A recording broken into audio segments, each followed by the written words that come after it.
dole in ta gidan labule don waga tafiya ta mai shi ya kamata ka sanar. Salamu alaikum labule na gida. Salamu alaikum labule. Wa alaikum salam. Kana ciki kenan. Kana ciki kenan.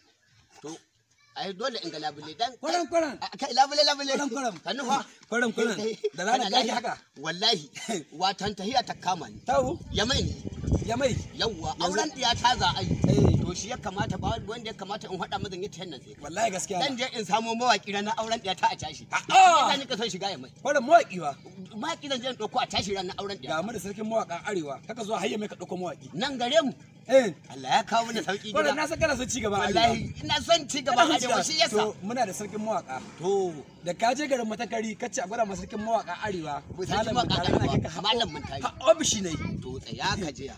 Labule ai Allah ya kawo sauki gida. To yanzu ni tahiyan nan to taya mai babu.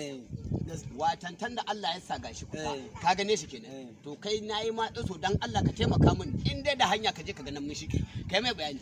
Wallahi saboda faran da yake zai mawaki ka san in mawaki ya fara girma ko da ke ina da arhama ga malam Muntari da kashi kana ganin shago ne na waka a rubuta mai studio al'umma Matankari na al'umma ne ai shi mutuna al'umma ne da haka kakka da mu kwantar da hankalinka kai zaman ninka gida an gama kamar an gama inda sakin mawaka ana zanga yato ma shi haccin gidanka zo ne ma da Allah ya kokari ranan nan a tashi so nika a tashi dan da Allah ya kawo mana mawaki gida ran nan akwai magana tashi wallahi ran nan sai mun takade dan nan akwai tasu to shi Allah da ya kara taimako ne ai muna san ci gaba su wallahi kankwaran watan nan ado gari mun samu mawaki wallahi gaskiya koma ka gida dai koma gida ai kyau sai na ji ka ai mu tare dan garin Matankari studio al'umma kenan ai ba karamin mawaki na ba wannan mawaki ya shahara wallahi ina jin dadin waƙoƙi ne Allah dai ya ƙara dafa mai kawai wannan bawan Allah nan gaba sai dai mu ji shi can wata duniya an gaito shi